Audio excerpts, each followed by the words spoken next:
Greetings all, and welcome back to some Rimworld. Today, we're going to be ripping the genes out of unwilling victims and turning this cringe baseliner into something that kind of resembles a bug. Once our boy Gary here has been bugified, I plan on constructing our own massive insect hive through conventional means and not so conventional means. Basically, we're going to be playing around with the newish Insectoid 2 mod pack, which will allow us to grow our own artificial hives and then take on a variety of bosses. To also stick to the theme of the challenge, I'll be running the Empress Evil Storyteller, which just sucks. To help fulfill Gary's dream of becoming a bug are his three companions, Steve, Sarah, and Mozart, who's a dog. Having a quick look around the map, I decided to settle inside this nice little crevice, which offered us an easy choke point to defend and plenty of mountain to expand into. Which leads us into a good opportunity to talk about our ideology, which has the simple premise of cannibalism and living under a rock. Oh, and having a god emperor, which of course we'll be making Gary into. However, before we do that, Empress Evil gave us the gift of organ decay, a flesh-eating infection which over time will destroy Gary's left lung. Thanks, Empress Evil. Really appreciated that one. Moving on, we did the usual Rimworld shenanigans. Built base, shot zombie, built research vents, research batteries in the solar panel, and electrified the colony. Fucking seriously? I just built it! We followed that up by digging a small cave to grow some mushrooms, which after spending an embarrassing amount of time wondering why we weren't sowing anything, I remembered that we couldn't just stick mushrooms on solid rock. Oh, and then Mozart got the plague, so we, The next day, the Orange Tree Bandits tried to extort us out of a protection fee. Little did they know that my colony were both cannibals and starving. So shortly after denying their request, a single raider called Lynch arrived, who was met by Steve and his rifle. Lucky for Lynch though, he bled out before I could start pulling organs out of him, which meant it was straight to the chopping board instead. Oh, and for those worrying about the dog, don't worry, he got over the plague. But not the bullet. Going back to my previous statement though, our food stockpiles were running dangerously low. For the time being, I had been sustaining myself by picking berries and killing the odd raider.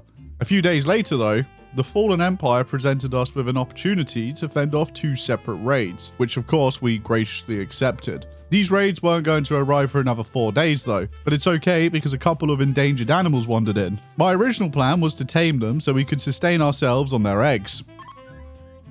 But we ended up going with plan B. Before the Orange Tree Bandits arrived, another solo raider tried to extort us out of some silver. I'm not sure why, but this became a very common reoccurrence in this run. Anyway, Steve planted a 303 in her chest, and after dragging her dying ass back to her prison cell, we immediately set up an operation to remove her lung. Ah, crap, we failed the surgery. Oh, you destroyed it? Oh, come on! You had one job! I don't know what to do with it now. So I guess you can't just stick a right lung where the left one's meant to be. Her failure to deliver me a lung resulted in her execution, which hilariously gave my colony a mood buff. Definitely not because she was guilty of raiding me, but in my mind it was because she was guilty of not sharing her lungs with me. Shortly after, the first of our 2 raids arrived, and unfortunately for us, one of the raiders had a shotgun. Oh, Sarah! Steve, get her. Steve, get Sarah out there. The next raid arrived, and after fending them off, we were able to capture 2 prisoners. Frank, who was missing a lung, and Flounder, whose spine was shattered. This didn't give him much of a future at our colony, aside from being an organ donor. Thankfully, Steve was able to extract the lung this time and replace Gary's decaying one with a fresh new one. Hooray! New lung, who this? The following day, a lone genius called Snipe arrived. This man turned out to be everything Gary wanted to be, as he was an insector, which gave him a whole bunch of insectoid genes. Things like bug blood, insect antennas, and chest burst pregnancies. Problem was, he also suffered from an insect jelly dependency. So we really needed to find a source of jelly before he falls into a coma and dies. Putting him to work then researching both basic and standard hive tech, this would give us the ability to construct our own hives, and also give us access to thumpers. These things will allow us to pump the ground really hard and attract a horde of insects depending on what thumper you use. We built the Empress thumper in the center of our base and switched it on, not realizing that I had just made a terrible mistake. Oh god, does it explode? Son of a bitch! Why does it explode? For fuck's sake! Shortly after this incident, the Empress arrived directly above a poor trader that happened to stumble into the map. After mauling that trader, the bugs made their way over towards my colony, where there happened to be another trader. Annoyingly though, we didn't get any insect jelly, but the death of the Empress did drop something called a Sawn Ferrocore, something we'll be able to use a little later. For now, we needed to focus on finding a source of insect jelly before Snipe fell into a coma. Oh, that's fantastic. So it turns out Snipe had a crippling condition where, you know, his whole body was just rotting. Turns out a jelly-induced coma was the least of his worries, as all of his organs were currently rotting. Sadly, there wasn't a lot we could do about that, so poor Snipe spent his last few days stuck behind a research bench in between mental breaks, until his heart finally rotted away, and he died. With the death of Snipe, we essentially were back to square one, but we did learn a valuable lesson. We needed insect jelly, and a lot of it, as it was going to be used for both sustaining insectors, who we can steal genes from, but primarily for the construction of our own hives. But before we can worry about any of that, a fungal ship crash-landed near our base. This ship chunk slowly spreads lung rot, and upon shooting it, a fungi appears. From what I understand, these guys are a result of a failed experiment, which left them crazy and unable to die. Doesn't matter, because after putting him down, I decided to try and do the merciful thing and try and put him out of his misery by throwing 15 sticks of dynamite at him. This, didn't work.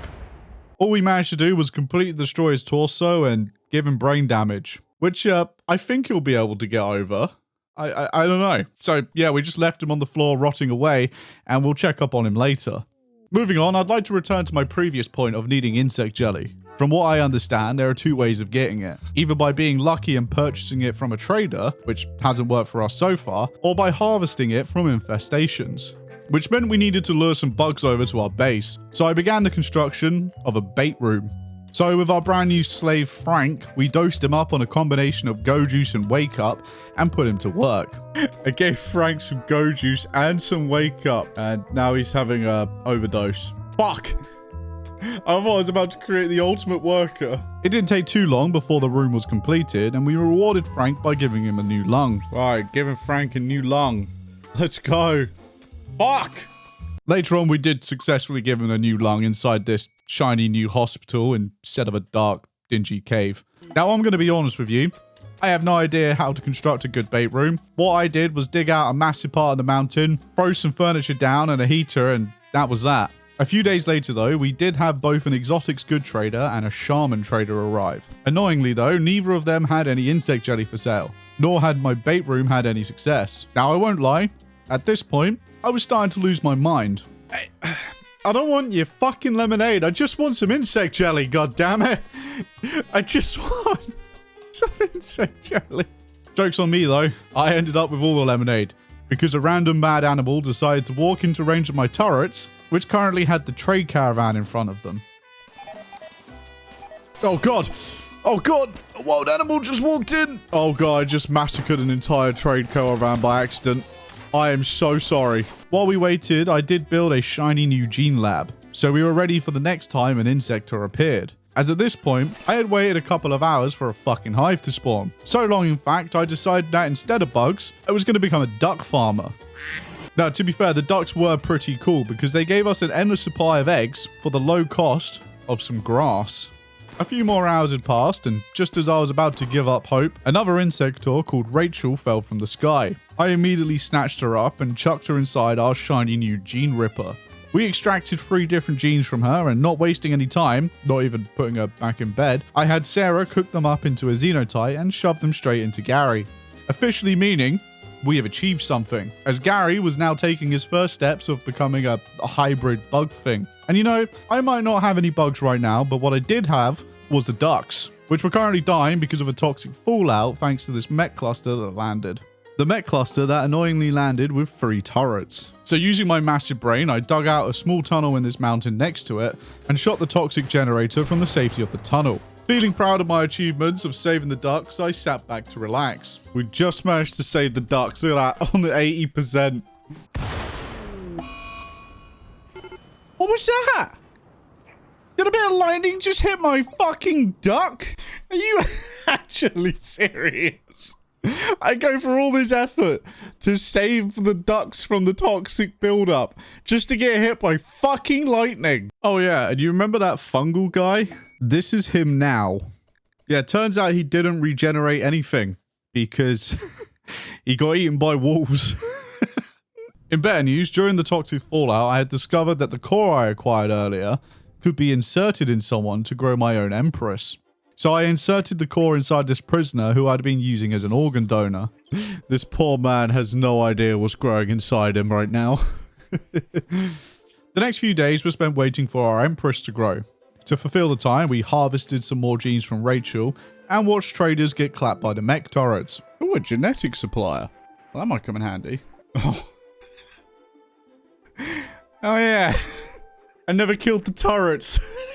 While being extorted for money again by the Orange Tree Bandits, Empress Evil finally decided that during the worst possible time, she was going to throw an infestation at us. Thankfully, the infestation only spawned in a couple of spellipedes and a single mega spider. Now, from what I understand, a single hive will spawn about 20 jelly a day. So all we had to do was harvest the jelly each day and put down the bugs that popped out. Easier said than done when a fucking megapede popped out. God, I might as well just be pissing on this thing. It would do more damage. After a few days of doing this, I'd finally acquired enough jelly to build my first hive. Now, there are multiple different hives you can build, however, the more exotic ones require cores and royal jelly. So we stuck to just building the basic artificial hive. It didn't take too long before we had our first bug. One bug then became 2, and then 2 became 4. Now, these guys were considered worker bugs, so they helped us out with things like holing and mining. Shortly after, our empress burst out of the prisoner's chest. She could also spawn a small retinue of her own, which between spillipedes, megapedes, and mega spiders, I went for the mega spiders. Unfortunately, the empress did not spawn any sort of passive jelly. Plus, our little artificial hive only chucked out 5 jelly a day, which was currently being consumed by my bugs. So I had the bugs hold the jelly that the hive produced into a separate room and brought back an old meme. The corpse room. Feed my children. Feed on the corpses of our enemies. To help speed up the production of our next hive, Empress Evil very kindly crashed a bunch of infested ship chunks near us, which upon killing the insects inside and feeding their corpses to my more superior bugs, netted us an additional 10 jelly per chunk, giving us a grand total at this point of 98. So to speed up our jelly production, I needed to attract another infestation, or find our H in danger and pray there were some bugs inside it. So I put Frank to work digging out a tunnel, and it wasn't long before we discovered its location. And I shit you not, this might have been one of my happiest days of my life, because upon cracking it open, it had an insect hive inside it. Combined with my hive, we were now producing about 25 jelly a day. Plus any additional hives which spawned, we could destroy for another 30 jelly. And of course, we can feed their corpses to our bugs as well. With the insect jelly now beginning to pour in, I started building some additional hives.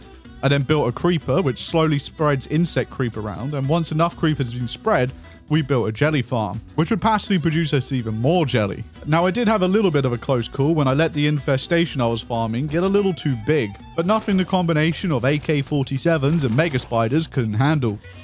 To help speed up the extraction of jelly, I decided to accept a deserter quest, which would give us an additional person who was capable of combat. And I won't lie, I wasn't expecting to be hit with a drop squad directly in the center of my base. This fight didn't exactly go to plan, as putting the Empress in the front of the doorway turned out to be a terrible idea, as the 3 turrets behind her filled her with bullets.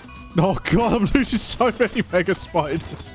Steve's been shot. She was severely injured, but she did end up surviving, and we managed to fend off the raid. After stripping them down of their armor, one of them tried to crawl away and hide inside the duck pen. All the Empire really did here was donate us a ton of free armor and melee weapons, which made farming the insects even easier, as Gary was now an absolute menace. At this point, things began to snowball. Gary would cut down some bugs, our bugs would come in and steal all their jelly, we'd build some more hives, and the cycle continued. However, I was still only building the artificial hives. If I wanted some of the more unique bugs, we were going to have to bust out the thumpers again. But this time, outside the base. Now, call me a basic bitch all you want, but I started by just spamming the Empress thumpers, which would allow me to build the hives which produced the mega spiders. So, one by one, we baited the Empresses into our little kill box, and it wasn't long before I had farmed up enough cores to create my own army of mega spiders, which created a never-ending cycle of bugs killing bugs so I could produce more bugs. On the topic of bugs, this entire time I had been harvesting Rachel's genes, and I had managed to rip both bug blood and gene line evolution from her. Satisfied with this amount of genes, I took the original genes I had, combined them into a single package, and inserted them into Gary. While he was getting over his little coma, I used the time to use the gene line evolution mechanics, which upon sacrificing his ability to reproduce and be happy, I gave him green skin and ripper claws. Anyway, back to killing bugs. One of the Empress raids spawned a Patriarch, a massive bug that has the ability to create insect burrows, which spawn in a bunch of royal insects.